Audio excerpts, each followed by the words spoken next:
Hello everyone, this is Sahib Bilal and you are watching the Darpan series. Let's start our lecture.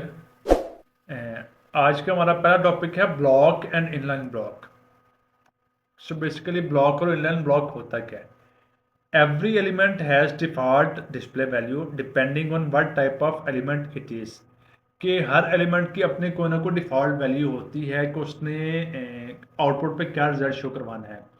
अगर आपको याद हो तो जिस तरह जब हमने हेडिंग का टैग इस्तेमाल किया था तो हेडिंग का फॉन्ट साइज जो उसका साइज टेक्स्ट का साइज था वो थोड़ा सा बड़ा था पैराग्राफ के निस्बत, और वो एक लाइन में एक ही एलिमेंट आ रहा था.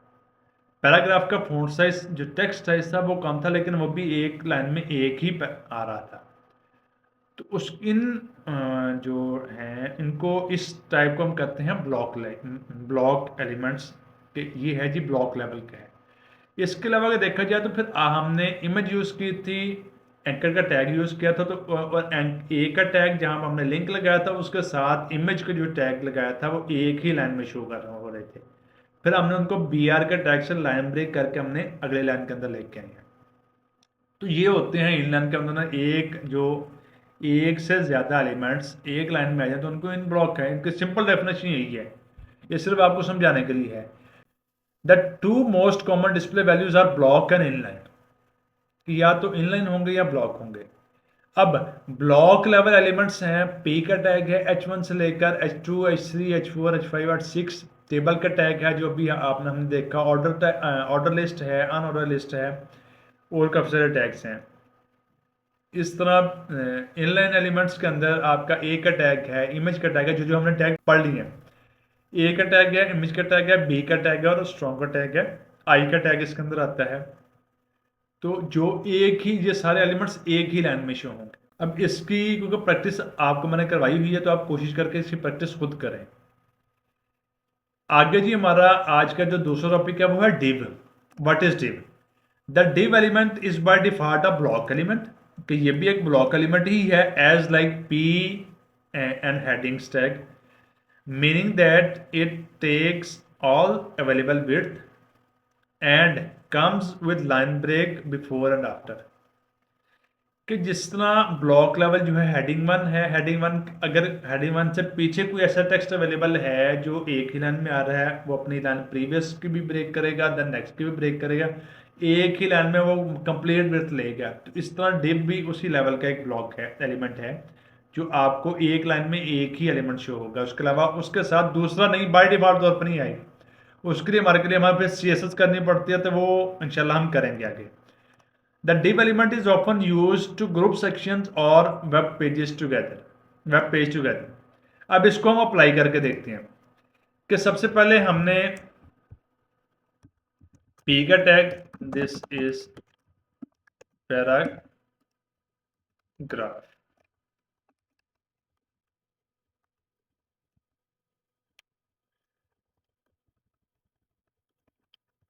H1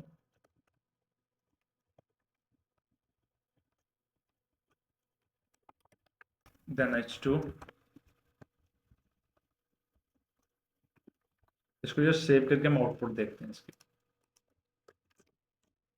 paragraph, heading and this है H2. अब यहाँ पे हमारे पास एक text, this is simple text. उसकी लाइन अब अलग आ रही है, ठीक है. उसने लेकिन पी के टैग ने अपनी लाइन ब्रेक की है, हेडिंग के टैग ने अपनी लाइन ब्रेक की है, और देन H2 ने अपनी लाइन ब्रेक की है.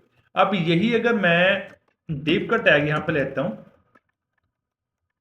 दिस इज div,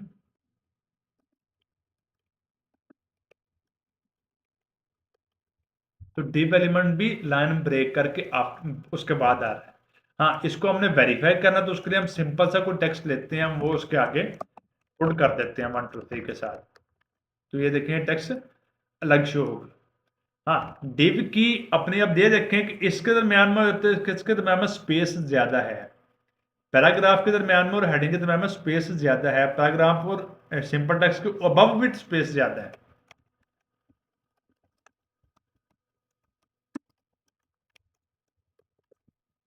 इसमें देखेंगे कि जो डिव एलिमेंट है ये जस्ट आपको लाइन ब्रेक करके एक लाइन में एक अपना अपना ही सब जस्ट टेक्स्ट या अपने जो भी एलिमेंट्स हैं वो शो करवा रहा है, ना उससे प्रीवियस को अपने साथ मिला रहा है ना उसके नेक्स्ट को अपने साथ मिला रहा है। लेकिन हेडिंग की अपनी एक स्पेस है जो प्रीवियस और नेक्स्ट दोनों से ले रहे हैं। ठीक है। और जिस तरह हमने पढ़ा है, the div element is often used to group sections or web page together।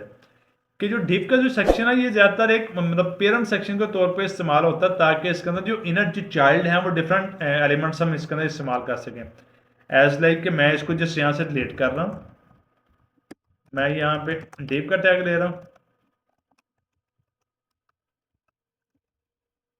और इसकी आपने जैसे ही कोडिंग प्रैक्टिस करनी है तो उसको साथ साथ आपने अलाइन करते जाना है एज लाइक दिस जिस तरह मैंने किया है। जस्ट आपने अपने उसको सिलेक्ट करना देन टैब प्रेस करना तो एक स्टेप आगे हो जाएगा। तो अब ये देखें दोनों टेक्स्ट एक ही लाइन में आ गए। अब ये सारे का सारा ये एक डिव एलिमेंट है। अब अगर मैं यहाँ से एक ख़त्म कर रहा हूँ उसके बाद मैं डिव के बाहर लिख रहा हूँ तो क्या ख्याल है ये एक लाइन में आएगा या नहीं आएगा? इसके साथ आना चाहिए, पहले तो इसके साथ आ रहा था, नहीं आएगा। क्यों? क्योंकि इसका डिव सेक्शन के अंदर ये टेक्स्ट इंक्लूड नहीं है। नेक्स्ट टॉपिक है जी हमारा क्लासेस। नेक्स्ट टॉपिक है जी हमारा क्लासेस। अब क्लासेस ये है कि the class attribute is used to specify a class for an HTML element. कि आपने अपने क्लास को स्पेसिफाई करना है एचटीएमएल एलिमेंट्स के अंदर। उसके बाद ये है कि अब क्लास को अपने ऐड कैसे करना है। क्लास भी एक एट्रीब्यूट है, जिस तरह हमने इमेज में पढ़ा था तो आईएमजी के टैग के अंदर एसआरसी सोर्स के नाम का एक एट्रीब्यूट है। ठीक है। उसके अलावा एक टैग के अंदर जो एंकर जब आप लिंक लगा रहे हैं तो उसके अंदर एचरफ का एक अलग टैग है, एचरफ का एक एट्रीब्यूट है। स्टाइल को भी हमने एज एट्रीब्यूट किया था। तो इसके लिए सिंपल ये है कि हम यहाँ पे अपना एक एट्रीब्यूट पास करते हैं, देन क्लास देते हैं G parent as like G ये जिस तरह ये पेरेंट है। आप कोई भी A B C X Y Z 1 2 3 कुछ भी क्लास दे सकते हो, लेकिन कोशिश आपने ये करनी है अपनी स्टार्टिंग से प्रैक्टिस यही रखनी है कि जो सेक्शन के अंदर कंटेंट ना एज लाइक के जी होम पेज के ऊपर आप काम कर रहे हैं तो होम पेज के नाम से आपने ही डिव बनानी है। Home page banner, home parent, something like this. कि आपने जो भी टेक्स्ट डिव के अंदर है या जिस भी पेज के ऊपर आप काम कर रहे हैं तो आपने उससे रेलिवेंट नाम रखना है ताकि आपको आइडिया होगा, ताकि या आपके कोड में कोई और बंदा काम कर रहा है तो उसको आइडिया होगा कि ये नेमिंग कन्वेंशन बता रही है कि ये फलां सेक्शन का है या फलां जगह पे और उसकी आउटपुट शो हो रही है। मैंने यहाँ पे पेरेंट लिख दिया, कोई इफेक्ट नहीं पड़ा। अब सिंपल ये है कि मैं पेरेंट को अब ये है कि मैंने यहाँ इसको स्टाइल कैसे करना है। तो सिंपल ये है कि क्लास को कॉल करने के लिए जिस तरह हम ये थे हमने टैग को देना था तो टैग कॉल करते थे, लेकिन उसके साथ कोई एक्स्ट्रा कोई भी स्ट्रिंग पास नहीं थे करते हैं। लेकिन क्लास को कॉल करने के लिए हमें एक्स्ट्रा डॉट एक लगाना पड़ेगा, डॉट देन आगे क्लास का नाम। ठीक है। अब देन ये है कि मैं यहाँ पे सिंपल बैकग्राउंड कलर ऐड कर रहा हूँ। यहाँ पे मैं कहता हूँ जी black and then colour white. ये हमारा क्लास का थ्रू स्टाइल ऐड हो गया। Multiple HTML elements can share the same class. अब सिंपल मैं यहाँ पे ये करता हूँ कि मैं इसका कलर यहाँ पे खत्म कर रहा हूँ। मैं एचटीएमएल के टैग्स के अंदर जाकर क्लास ऐड करता हूँ।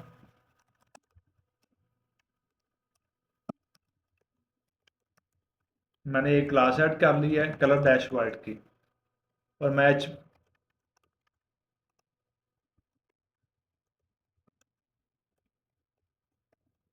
ठीक है यहाँ पे मैं कलर वाइट ऐड करता हूँ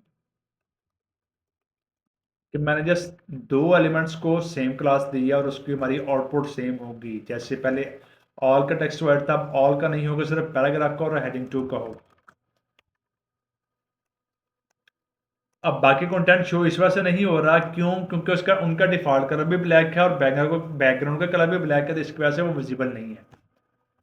आप ये कर सकते हैं कि जी आप यहाँ पे उसका कलर रेड कर दें और आपने अपने स्टाइल को थोड़ा सा ओवरराइड किया और कलर वाइट करके क्लास ऐड किया और उसके अंदर आपने कलर वाइट कर दिया। तो ये आपका ऐसे भी काम चल सकता है, ऐसे भी हम काम कर सकते हैं।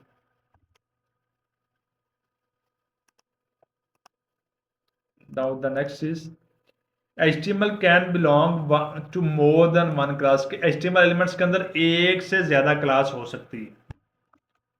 एक से ज्यादा क्लास का मतलब ये है कि मैंने यहाँ पे क्लास ऐड किया, मैं यहाँ पे सिंपल करता हूँ, मैंने बैकग्राउंड का कलर चेंज करना है, बैकग्राउंड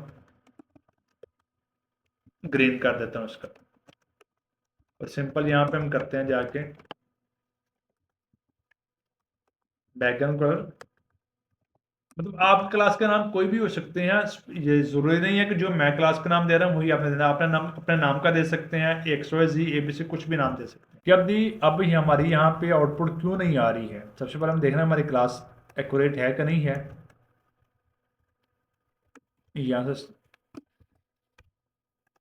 यहाँ पे सबसे पहले हमें अपनी क्लास का नाम देखना है, क्लास का नाम इसमें एग्जिस्ट कर रहा है कि नहीं कर रहा है। जी हमारे टैग के अंदर क्लास का नाम एग्जिस्ट कर रहा है, लेकिन अगर देखें तो हम यहाँ पे देखेंगे तो ये ना एक बबल सा बना हुआ है इसके ऊपर कि आपने अपनी फाइल सेव नहीं की हुई है। समटाइम हो सकता है कि आप जो एडिटर यूज़ कर रहे हैं वहाँ पे आपको नाम मेंशन करें, लेकिन नॉर्मली ये बताता है, या कुछ एडिटर्स जो हैं वो ऑटो सेव कर लेते हैं, या कुछ इस तरह बता देते हैं कि जी आपने अपनी फाइल सेव नहीं की। तो मैं जस्ट कंट्रोल+S प्रेस करूँगा, अब देखते हैं इसकी। तो दिस इज ग्रीन के, अब ये इफेक्ट हमारे पास आ गया, इसका बैकग्राउंड कलर हमने ऐड कर लिया है। अब एक एलिमेंट को मल्टीपल क्लासेस भी हो सकती हैं, एक क्लास मल्टीपल एलिमेंट्स को भी असाइन कर सकते हैं, और एक क्लास एक एलिमेंट को भी असाइन कर सकते हैं, इसमें कोई गलत चीज़ नहीं है। नेक्स्ट आज का हमारा टॉपिक है जी ID। The HTML ID attribute is used to specify a unique ID for an HTML element. कि आपके पास पूरे पेज के अंदर अगर एक ही एलिमेंट है जो यूनिक है, एक ही एलिमेंट को आप आईडी असाइन कर सकते हैं, एक आईडी असाइन कर सकते हैं। क्लास की तरह बिल्कुल भी नहीं है कि आप एक ही आईडी मल्टीपल एलिमेंट्स को असाइन कर दें, या एक ही मतलब एक ही एलिमेंट के अंदर मल्टीपल आईडीज असाइन कर दें। You can not have more than one element with the same ID in an HTML document. अब सिंपल हम यहाँ पे देखते हैं, एक नया सेक्शन क्रिएट करते हैं।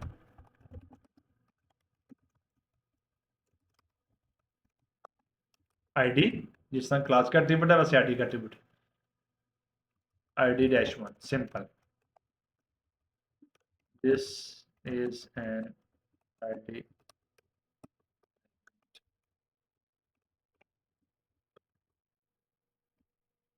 ये आईडी एलिमेंट आ गया। अब हम यहाँ पे सिर्फ इसका कलर चेंज करके देखते हैं, कलर चेंज हो सकता है, इसको हम स्टाइल दे सकते हैं कि नहीं दे सकते। तो जैसे क्लास के साथ हमने डॉट ऐड किया था, वैसे आईडी के साथ हम हैश का टैग इस्तेमाल करेंगे। कलर रेड, ये हम आईडी के ऊपर भी स्टाइल दे सकते हैं। So that's it for today, thank you so much for your time.